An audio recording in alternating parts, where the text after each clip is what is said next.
atakuwa ananisomea maandiko ili tuweze kwenda kwa haraka na tuweze kumaliza siku ya leo. Tutaenda kusoma kitabu cha Mathayo 5 mstari wa 15. Tutaona hapo kiungo kimoja ambacho kinachotumika asilimia kubwa katika kuleta ladha ya maisha au kuleta ladha ya huduma au ladha ya chakula. Kinapokuwa kimekosekana, kinaleta madhara makubwa, au kinakuwa hicho kifaa kimekuwa kimepwaya, hakijakamilika. Aliyepata hilo andiko naomba alisomee ili tuweze kwenda kwa wakati na tupungue muda, maana somo linaweza likawa refu na sitaki nirefu kulingana na muda wetu umekwenda sana. 13.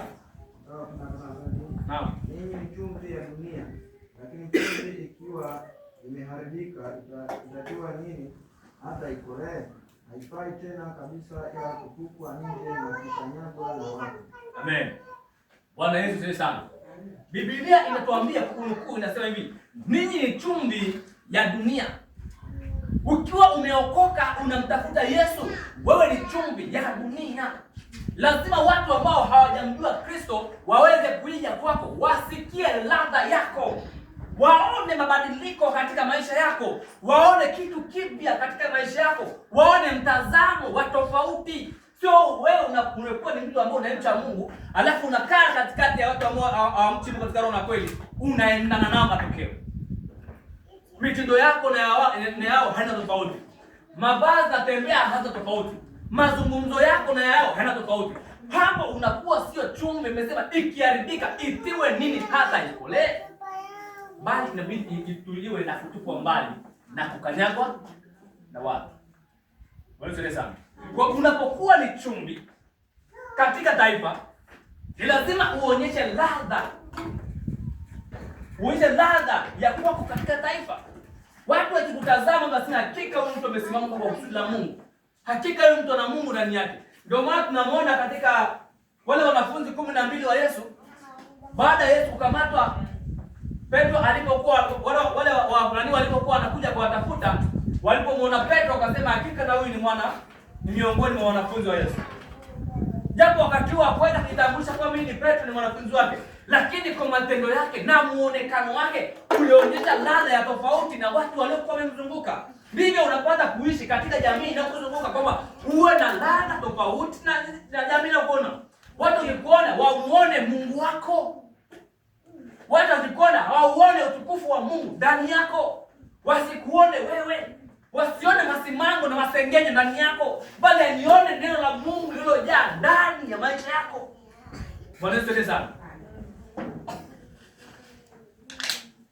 Ninyi chumvi ya dunia, lakini chumvi ikiwa imeharibika itiwe nini hata ikolee? Ukiwa matendo yako yameharibika, ikiwa tabia yako imeharibika, ikiwa maneno ya kinywa chako yameharibika, yatiwe nini hata yakolee au yabadilike? Bali hayo maneno na matendo yanapaswa kuchukuliwa na kutupwa nje na kukanyagwa na watu.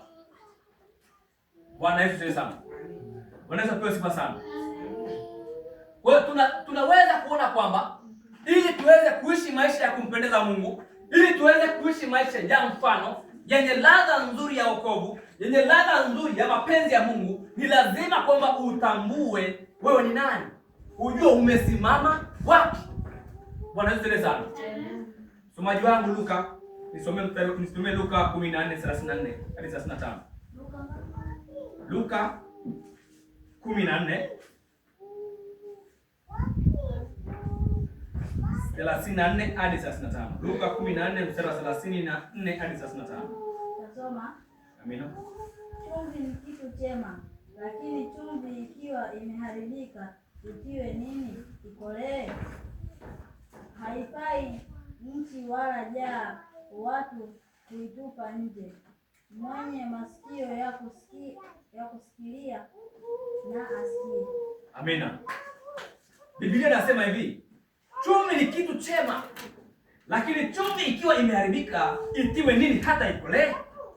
haifai nchi wala jaa. Watu huitupa nje, watu huitupa nje. Mwenye masikio ya kusikia na ayasikie maneno haya. Ni kwa nini Biblia inasema mwenye masikio ya kusikia na ayasikie? Kwa sababu ukijua kwa matendo yako ni tofauti na mapenzi ya Mungu na umeshindwa kubadilisha ile historia ya maisha yako, maana siku ya hukumu ikifika, hautakuwa na sababu ya kumwambia Mungu nilikuwa naomba udhuru kwa sababu nilikuwa na 1 2 3. Na wakati aliyemtuma mjumbe wake kusema kwamba mwenye masikio ya kuyasikia alisikia neno la Mungu kwamba chumvi imeharibika, haifai, inataka tupwe nje. Na inabidi uyatoe maneno yako maovu, uyatoe matendo yako maovu yaliyokuwa yamejaa kwenye nafsi yako, ukayatupe nje. Hili neno la Mungu liingie kwa wingi nafsini mwako, ili kusudi la Mungu likae kwa wingi nafsini mwako. Bwana Yesu asifiwe sana. Amen. Bwana Yesu asifiwe sana. Amen. Usiishi maisha kwa mazoea. Kitu ambacho kinawakosti wa Kristo wengi wa sasa ni kuzoelea wokovu. Tunakuwa na maisha ya kuzoelea wokovu kiasi ambacho tunashindwa kumtofautisha kati ya mtu anayesema nampenda Mungu katika roho na kweli na yule ambaye anafuata mkumbo. Yule anayefuata mkumbo huwa hanaga mizizi. Ukimkurupua atakimbilia ule kumkimbizia. Ukimkumbukia atakuja huko. Manake ukimkuta kwenye dhambi, yaani ukiwa mzani utakuandaa kwenye dhambi. Na ukiingia kanisani utaenda kanisani. Manake hana msimamo. Ni sawasawa na maji ambayo uliowapasha hayakuchemka. Yanaitwa ya uvuguvugu. Sio baridi wala sio moto. Hayakuchomi wala hayakunguzi. Manake unaweza ukayaogelea. Sasa wokovu wa sasa hivi watu wengi tumekuwa na wokovu wa uvuguvugu. Kwa tukiwa kwenye kundi la watu ambao hawamchi Mungu na sisi tunajifanisha nao. Tukija tena huko kwenye watu wa mcha Mungu tunajifanisha nao. Wanakuwa wanashikilia andiko moja. Alisema Paulo kwamba nikienda si wapi nitakuwa kama wao, nikija kama wao. Lakini ilikuwa inamaanisha kwamba unapokuwa umeingia kwenye watu wasio mcha Mungu, usianze kujitangaza kwamba mimi namcha Mungu, isipokuwa matendo yako ndiyo yatangaza utukufu wa Mungu. Bwana Yesu asifiwe sana. Hamwezi ukasema nampenda Mungu alafu matendo yako kinyume naye.